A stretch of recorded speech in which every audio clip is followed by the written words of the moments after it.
Hello, everyone. Welcome back to another episode of the Dragons Den podcast. It's our 5th episode today. I'm one of your co-hosts, Nathan, joined by my second co-host, Dylan Bolch. Today, we're joined by two more of the boys' players. The first one, Harry Sheezel. Bit of stats about Harry for the 8 games he's played in NAB League this year. Average of 23.3 disposals, 4.3 marks, 3.4 tackles, 3.6 inside 50s.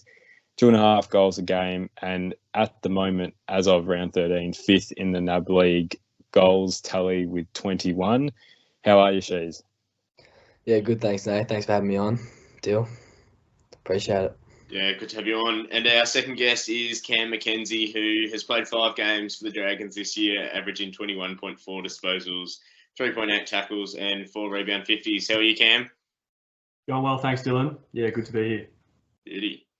We'll quickly touch on just a little bit of a talking point before we get into the two boys. Obviously, you might have seen on our socials and a couple of NAB League socials, it's a 30-year celebration for TAC Cup, NAB League.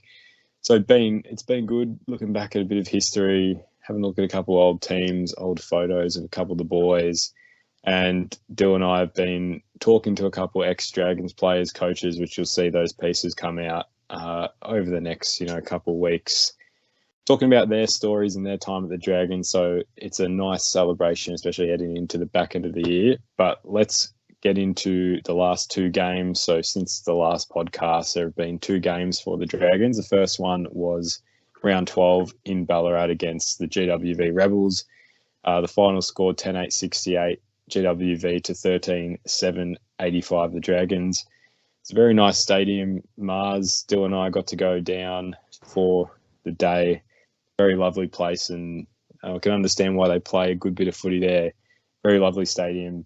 Drags boys kept really in front from the start. A couple unlikely goal scorers. Jimmy Creighton kicked, I think, the first and kicked the second off a 50-metre penalty, so you don't usually see him on the scoreboard, but it was good to see him on there. The best on the day, McMullen, Creighton, Benton, Hope, Gilbert. But yeah, the boys pretty much kept a 3 to 4 goal buffer for most of the game, and the system just outplayed GWV for longer. So that's all about round 12. Over to round 13 with Dill. Yeah, so round 13 we beat Geelong 11-13, 79 to 7-14, 56. I think we kicked the first 8 goals or something, so got a pretty big lead up early and then managed to hold on. The Falcons came back a little bit late, but we ran out 4-goal winners in the end. Sheez, that was your first game back after missing the Rebels game. How did you enjoy coming back into the Dragons setup? Yeah, it was great to be back. We hadn't played for like 5 weeks since the Western game, so it was just good to be back playing Drags footy. It was good to get the win, and yeah. Yeah, cool. So some of the key performers from that game, Will Ashcroft had 42. Ben Hempel had 32. It felt like we certainly thought it was one of his better games for the year. I don't know how you saw that, Sheez, but Luca McNabb was really good. McNabb was good. Lockie Benton kicked 2 goals and had 26. Charlie Clark, and then obviously Sheez had 4 goals and 20 as well. So, yeah, pretty good performance against another good side. And on to Eastern, not this week, but the week after. Well, I guess we're sitting 5th with 2 games to go. What's the talk around the club, boys, in terms of training? What's the main focuses going into these last 2 games? Either of you to answer that. Yeah. Oh, you go, Sheez. Yeah, well, Cam hasn't really been at training because he's been with Bryden playing APS. But yeah, the vibe's really good at training. We have a lot of belief that we can go really far into finals.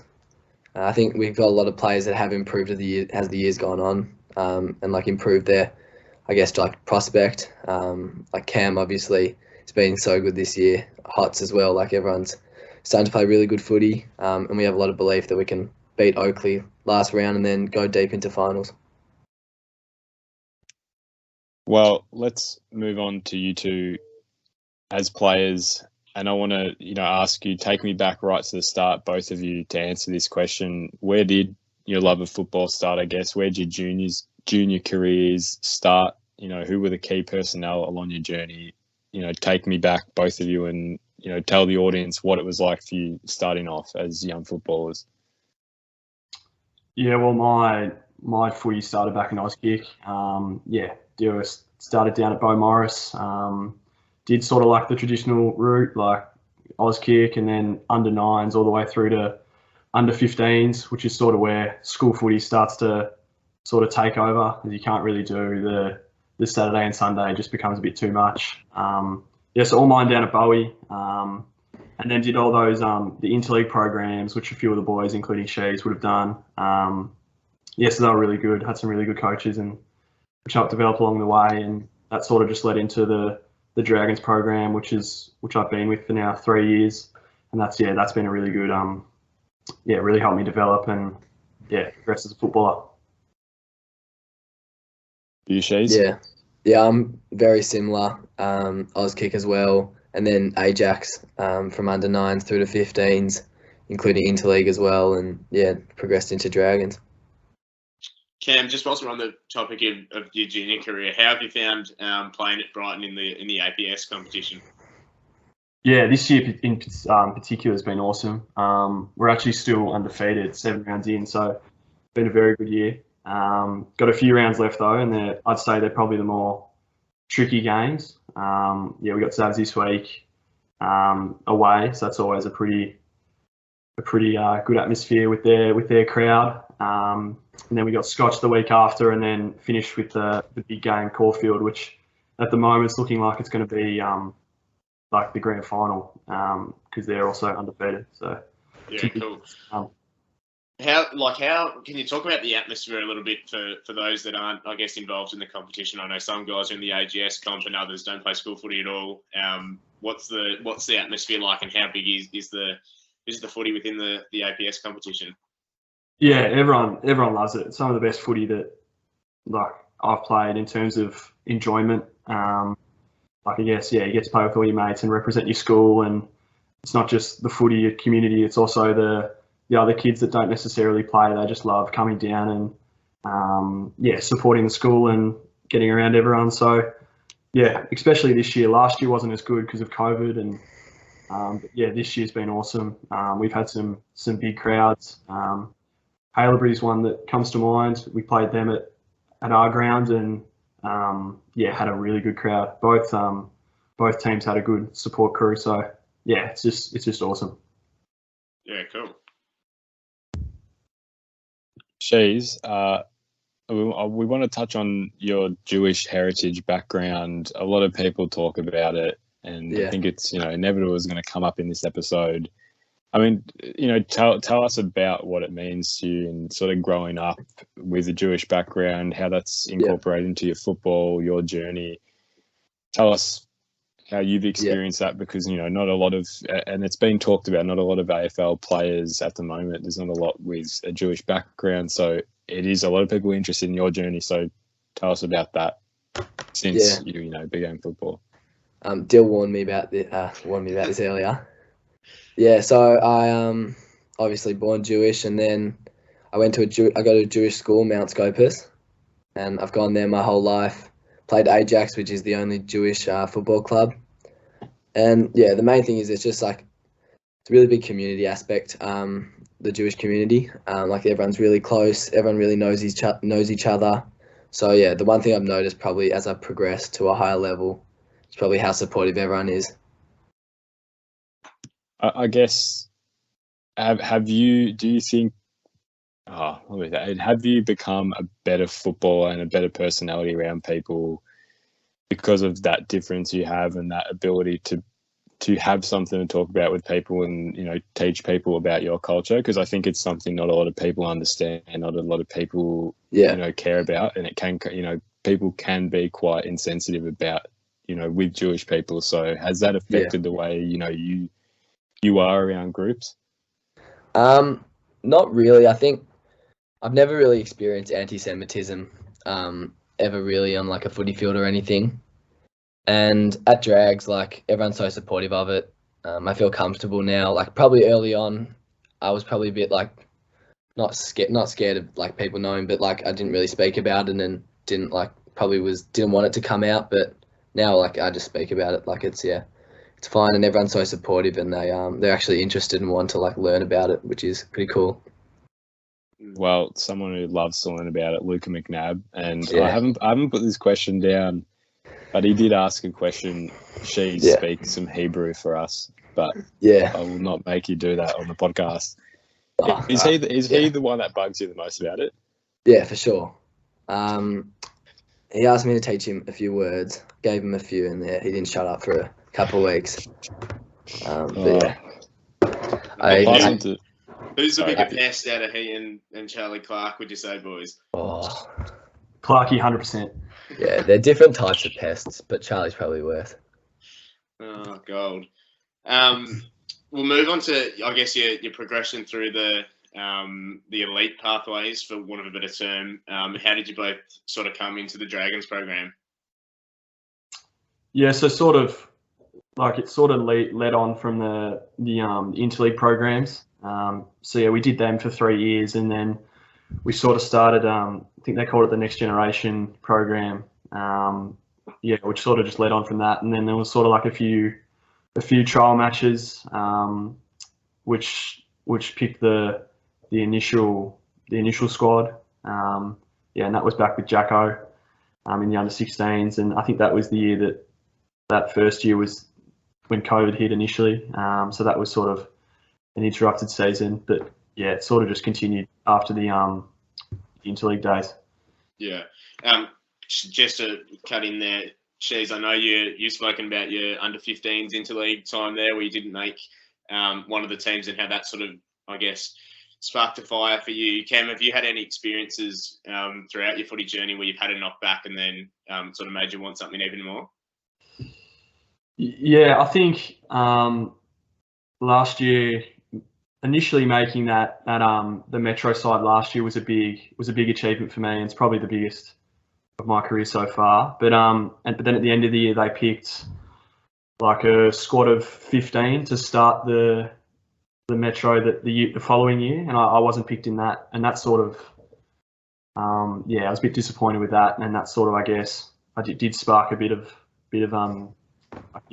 more determination to get my name up there, and to play alongside those boys, because it's what I wanted to do. So I'd say that's probably the one. Yeah. Sheez, how did you find the COVID, the use through COVID? How did that affect your footy and preparation? Did you have a way to try and get an edge? What did your training sort of look like when we were all in lockdowns? Yeah, so I worked pretty hard.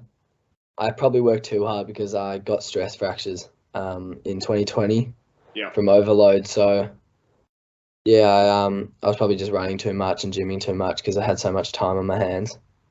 And then but I kind of always thought of it as a positive, like a way to get an advantage on everyone else who probably wasn't putting in the same work as me. So just had that mentality just to stay consistent with it, because we never really knew when games were going to come around. So my mentality was just stay ready for them. Yeah. Cam, what about you? What was your approach like during COVID? Yeah, pretty similar. I did a lot of work over that COVID time. I think most days I'd be out after school.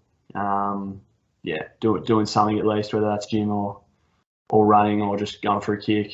I guess it was good at the time because you couldn't do much, so just getting out was pretty good. And so I used that time to work hard, and like she said, sort of get an edge on others who weren't potentially working as hard.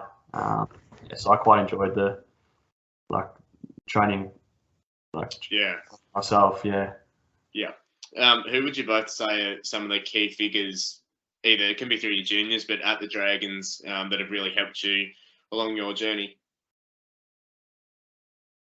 Well, at the Dragons. At any stage throughout your career, but probably the Dragons more so. Well, at the Dragons, Jacko was like our first coach that we had. So that was probably like our first exposure to high level coaching. And he was great for my development, just how much effort and care he showed in me and everyone else. And helped me really develop from that junior level to a higher level. And then he was also my coach last year when I was a bottom major, where I was fortunate enough to play a few games. So learnt a lot of him, and that whole group last year as a whole, I learnt so much from them, in terms of leadership, and then also training as well. Yeah. Yeah, I'd also say, Jacko had a really good impact on the group, and he was like a good, he pushed everyone, but he was also a bit of fun as well. So yeah, he was one. But then also Cripper this year, I think he's been awesome for me, and also a lot of the boys. And I think he's helped everyone develop, including myself. So yeah, Cripper is just good to be around. He's fun, and he's also a really good coach, and can help you individually with individual aspects of your game, but then also with like a team aspect and finding ways to win. So yeah, he's another one that's been really good for everyone, I think. Yeah.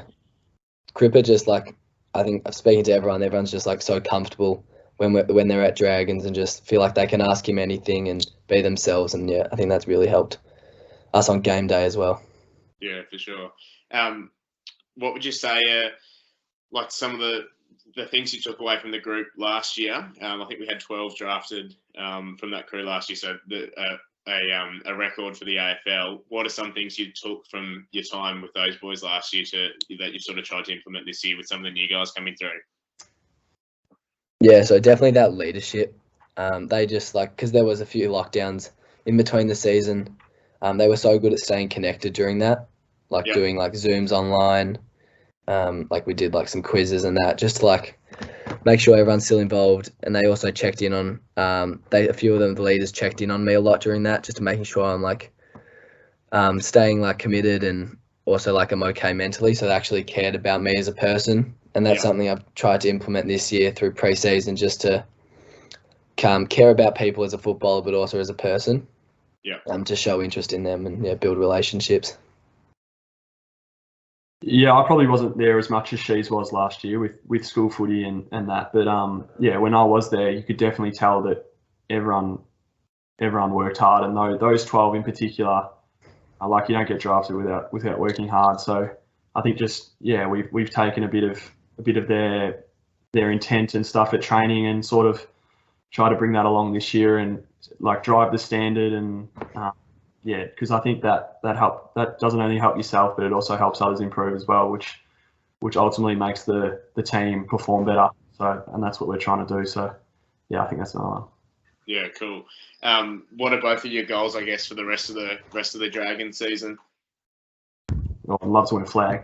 Yeah. I don't know. Flag's the main one, but I think just we have to get there first. So I think just coming back and making a big emphasis on those first weeks leading into finals. And I think we got Oakley the last round before the final starts. I think that'll be a good starter, and good good example of what it could be in finals. So I think just turning up and playing well in those games is a goal of mine. Yeah. I reckon just win every game from here. Yeah. Win a flag, get as many people drafted, and Yeah, cool. Have either of you ever won a flag at all through footy yet? Nah. I lost one. It was under 13. It was only a Div 2 though, so not as big as a Div 1 one, but still a flag, so it's still pretty cool. Yeah. Cool. I lost back-to-back, under 11s and 12s Div 1. Both within a goal as well. Oh, geez, that stings. Yeah. There is a question about that later on, Sheezel. Someone did ask about that, so unfortunately you'll have to bring it up again. Let's move on. This one's at you, Sheezel. Obviously, earlier in the season, you played for the AFL, the NAB Academy, the Australia Under-18 squad. You played against Collingwood's VFL, I believe, at Frankston's Oval.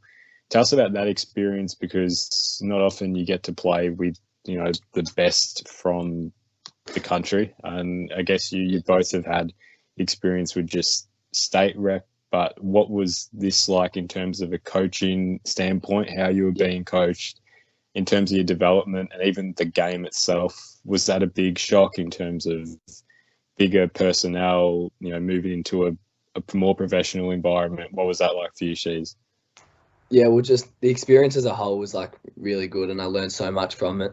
We were on a camp for the game, and just the resources we had from coaches, and then we were staying at a hotel, and just we kind of were treated like elite athletes, And then the game, probably didn't play my best game, but yeah, Collingwood VFL, they were so strong. They're just the way they played like to a really good system. And I played half forward and I just struggled to get into it because they'd always drop someone back. And there was no density, so it was a bit different to the NAB League games. So yeah, I had to adjust mid-game, but yeah, just to kind of open my eyes to like the next level and what it's going to be like with the bigger bodies and then the system behind it. Who was coaching that side during that time? Tarkham Lockyer. Okay. Was that? Yeah. How was that experience like for you? Yeah, he's a great coach, and I've kept in contact since the game. Like we've done a couple of reviews on my games, like for the champs for Vic, and he's helped me a lot. He's given me a few tips that I've started to implement, which are really beneficial. In terms of the players you played along with, you were playing along with Ashy during that time. I guess apart from the Vic boys, who were the other state players that stood out the most for you and you sort of bonded with during that time? Yeah, so Elijah Hewitt, he stood out a lot. He's a really like great leader. He was the vice captain. I'm pretty sure Ashy was captain. So yeah, just he was like a really great leader and tried to get to know everyone as soon as possible. And then yeah, a few of the SA boys were really good. I roomed with Tom Scully, who was a really nice guy, and yeah, just everyone. We got along really well, and we kind of had to because we were playing a game the next day and we only just met them. So yeah. Move past the Dill and talk about Vic Metro for both of you. Yeah, so I guess what was that like making those squads? Obviously, Sheezel, you were doing the academy stuff, but how has that, do you think, helped your game as an extension from the NAB League? Are you saying the academy or the Metro? The Metro stuff, the champs, yeah. Cam, you go. Oh, okay. Yeah, it's always a big achievement. Yeah, playing for your state and like playing at that level with all those talented footballers. It not only improves yourself as a footballer, but it's just an awesome experience. So I found it's been awesome so far. Getting away to Sydney for that first game was pretty cool. Getting to know a lot more of the boys that potentially you don't really get to know really with when you're back at your normal clubs. So that's also been pretty good. But the first three have been great, and it's trainings as well. They're all to such a high standard, and yeah, it helps you improve. And yeah, so really looking forward to that last one against Vic Country, which I think's sort of like a granny. The big one. Yeah, Cam, a lot of like I don't know how much you boys are into all the drafts, rankings and stuff that goes out through the media, but you're one name that comes up quite a bit as someone whose champs have been really, really solid. What do you think sort of clicked for you in terms of that your Metro stuff? I've always just been trying to make the most of the year and the most of each game that I play. So I didn't really change much, and I think just each week I try and put my best foot forward and play as well as I can. So nothing really changed in that behalf. But yeah, I think I just made sure my body was right, and during the week I trained to a good standard. Yeah, got my body feeling good, and I think that probably helped a bit with my preparation and then my actual performance. Yeah. Sheezel, who are some of the guys you've sort of connected with most from the Metro setup? I'm pretty close with the Oakley boys, like Elijah Sardis, Blake Drury, George and Teely as well. I kind of knew them as well from last year. Just everyone really, like the Northern boys, Eastern boys. Yeah, we all got along really well because we did have a few training sessions leading up to the champs. And obviously we won a few games together and we're going really well. So we've experienced some good wins. So yeah, we're pretty close. Yeah. What's it like, I guess, Oakley, one of the bigger rivals in the Oakley and Sandringhams, one of the bigger NAB League rivalries. How's that like when one week you're training with these boys and playing alongside them, and then the next week it's like they're your opponents? Yeah. How's that sort of work out? Oh, we're all pretty good mates now, so we all get along. And it's all just a bit of fun, I reckon. Like it's pretty cool playing against them because they're all such good footballers, and they challenge you, and they almost make you play better in a way.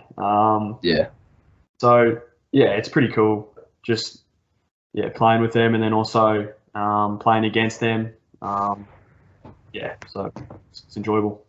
Yeah, nice. Yeah, for sure.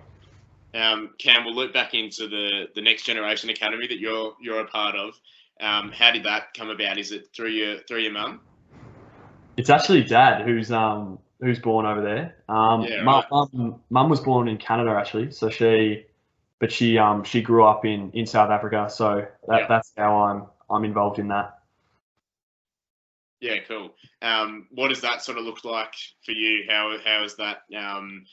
What sort of opportunities has that brought about? Yeah, I've been in, I think, for 3 or 4 years now, and it's really good. It's like the facilities you get to use.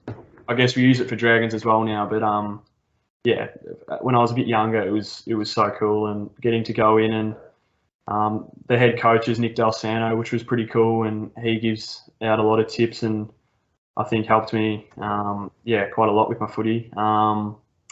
Just getting to use those facilities and having access to that type of coaching is a big advantage, and I think it's definitely had an effect on my footy and my development.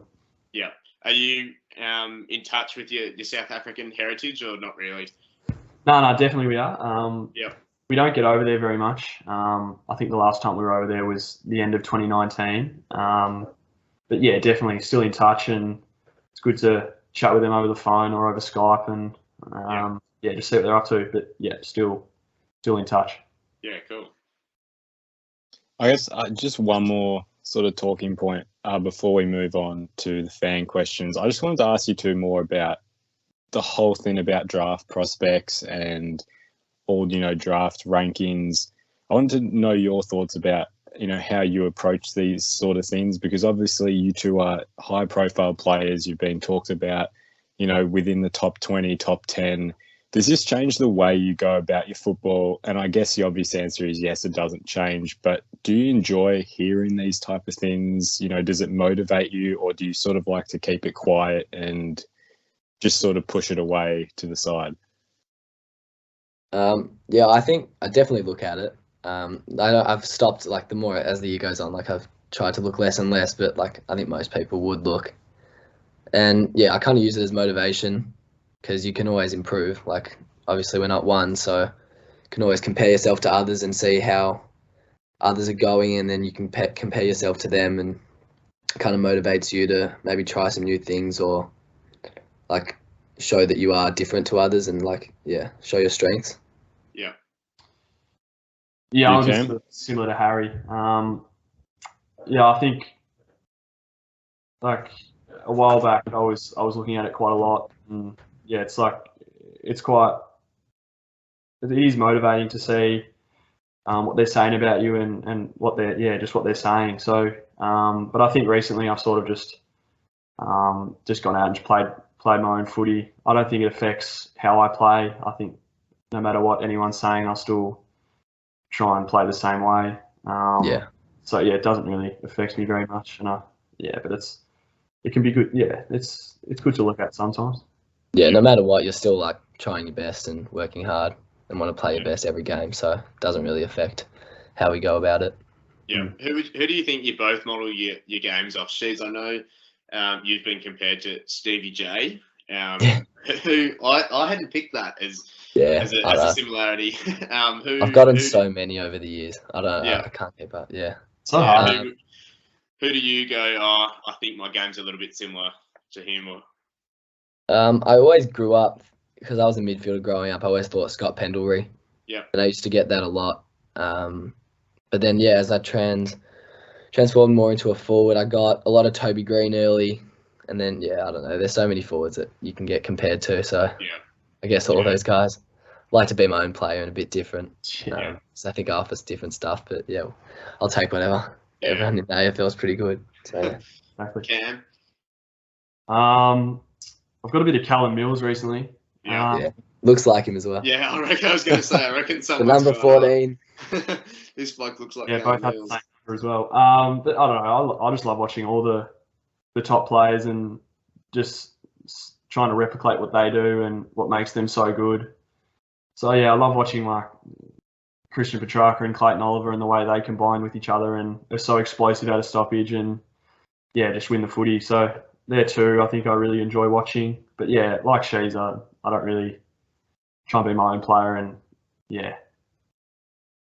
Yeah, nice. Well, exciting times ahead for both of you, and let's now move into the more chilled and relaxed part of the podcast. Every player's favourite part, because no one knows ever what is coming with these fan questions. Yeah. And look, we've still got a couple more boys to come on this podcast, and we put up a questions in on the story, a couple of weeks before. If you want to send in questions to these boys, anyone is free to. So Dill and I will go back and forth in telling you these questions. First one, light and easy. Sam Cullen, what are your go-to coffee orders? This is funny, actually. This is funny. Cam loves his coffee order. He's gotten some of the Metro boys onto it. I'm just at the almond latte. Yeah, I don't drink much coffee during the week, but I always have one before a game. And I'm not a big milk doesn't sit well before a game, so I've gotten onto soy milk. So I go for a soy flat white. That's my go-to before a game. Yeah, nice. Have either of you got pre-game food superstitions that you have to go with? I just always eat eggs. Yeah. Yeah, I usually have eggs in the morning and a smoothie. Yeah. Yeah, cool. Next one is from Zach Knight. Who are the toughest players you've played against? George Wardlaw. Yeah. I'd probably say the same. Yeah. Yeah. Elijah Hewitt was very good in the midfield against WA for one of the Metro games. So he's another one. But yeah, George, played a lot of juniors against him. I think Sheezel has as well. Yeah. Yeah. He's very good. I think probably someone I played on as a defender, Massimo, was really good. Yeah. And also Josh Weddle from Oakley. Yeah. He's another one that seems like he's had a really good champs season.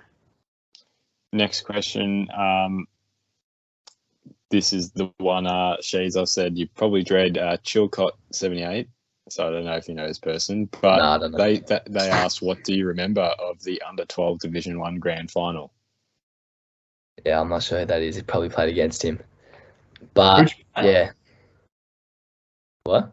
Who'd you play in the final? St. Paul's. I remember. I think they just came up to Div 1 that year.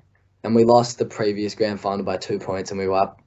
No, we lost by a few goals, and we were up by 2 points at three-quarter time. So, yeah, I wanted redemption, but, yeah, I think a teammate of mine missed a goal from a couple metres out with a few minutes to go, and, yeah, we ended up losing within a goal or something. I don't know. I was only 12, but, yeah, it's done. Yeah, fair enough. This one is from Archie Butler. I'm not sure who it's directed to. Why is your brother Rowan such a better bloke than you? Yeah, that'll be me. I don't know. You have to ask him, I reckon. See what his tricks are. I'm trying my hardest to be a good bloke, so if that's not working, then I'll probably have to find someone else. But yeah, I'll ask my brother what his tricks are. Is he older or younger than you? Him? So he's 14, so that's one of his 14-year-old mates. Yeah, right. Is he into footy as well?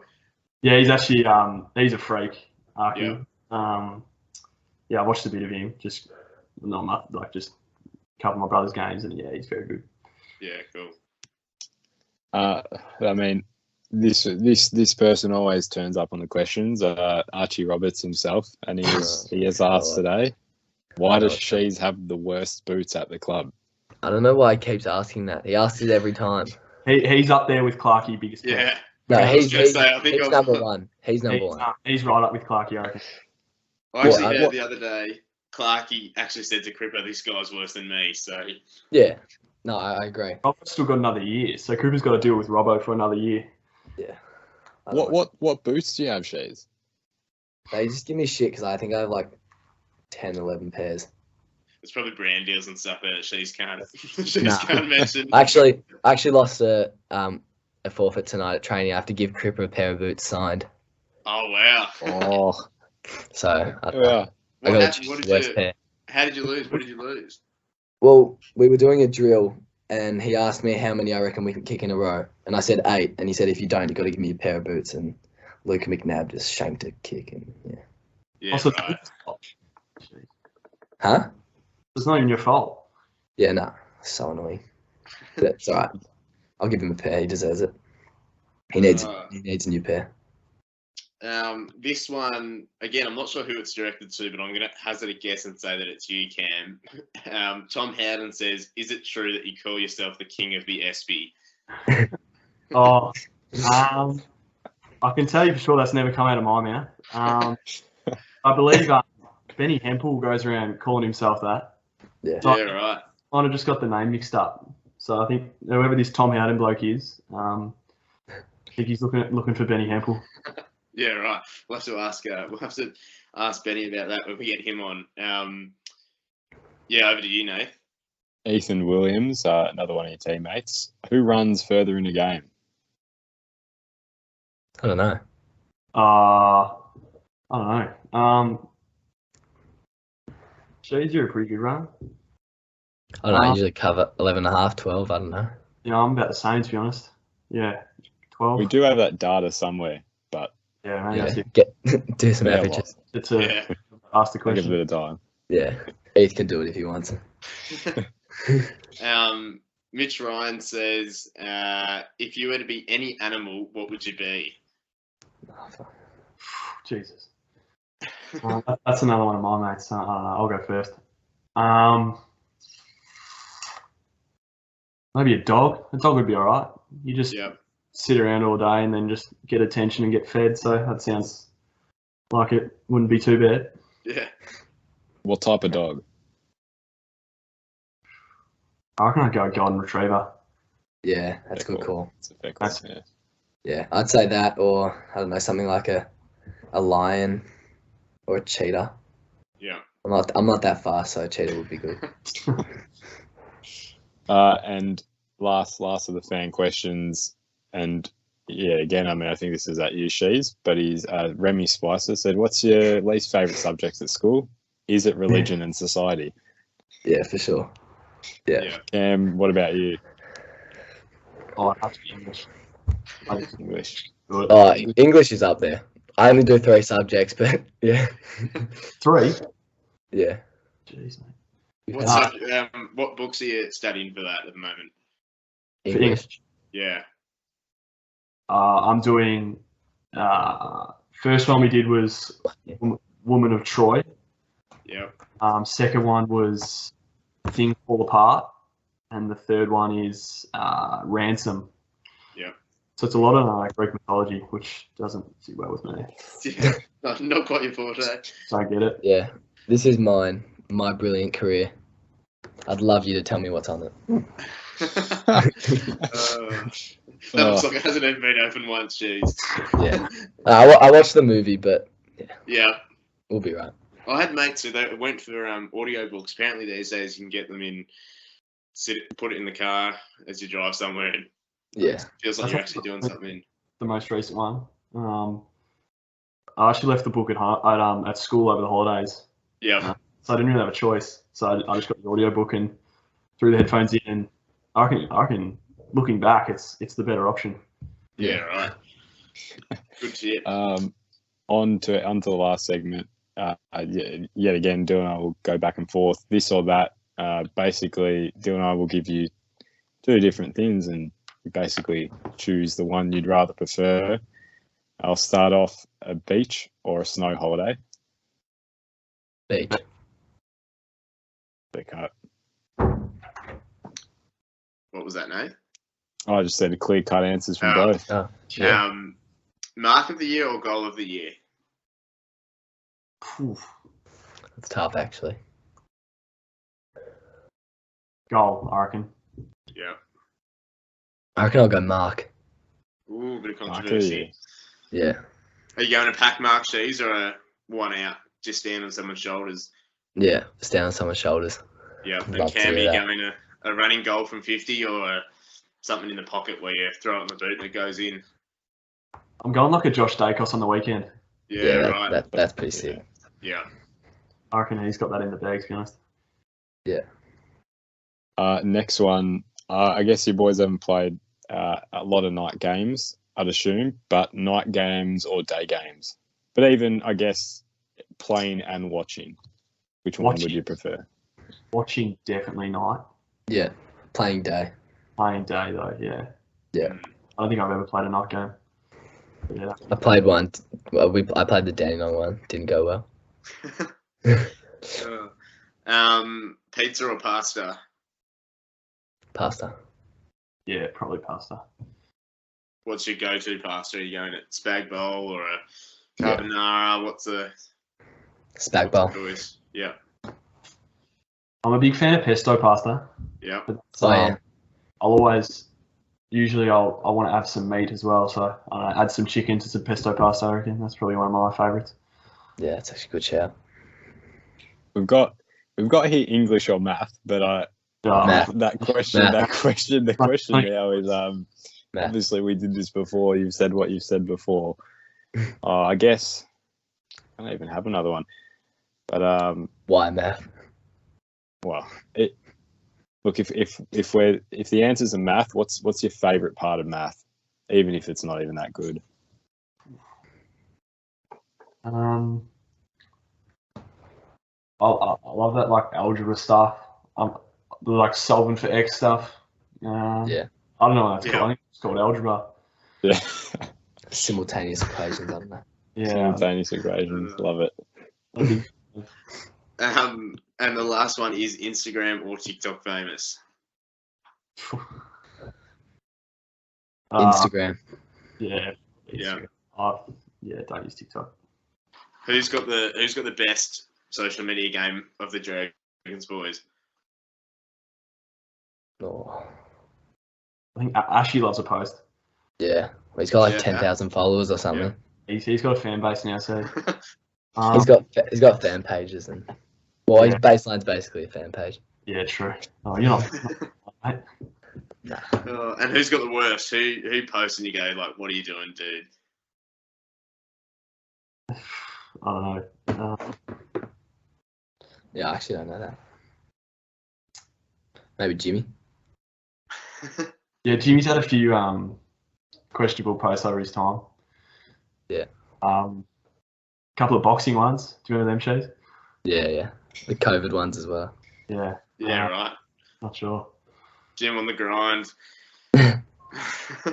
Well, that wraps up tonight's episode. Thank you, boys, for joining us. I guess just a quick little preview. The Dragons have 2 more regular season games. The next one is on the 6th of August against Eastern Rangers. That's at Box Hill City Oval. And then last round of the season, which is the 20th of August, is the big local derby, Sandy and Oakley. And quite luckily, it's been moved to ROCA Park. It was originally meant to be in Craigieburn, which is no good for anyone, but it is at Moorabbin. So if you are around the local area, it would be great to get as many people as possible leading into finals. There is a wild card round to make finals if the Dragons finish below 3rd place. Otherwise, top 3 gets you a automatic final spot, which is what we're all hoping for. Thank you, boys, all you 3 for joining tonight. It's been a great episode. Look forward to more in the future. And until then, we'll see you in the next one.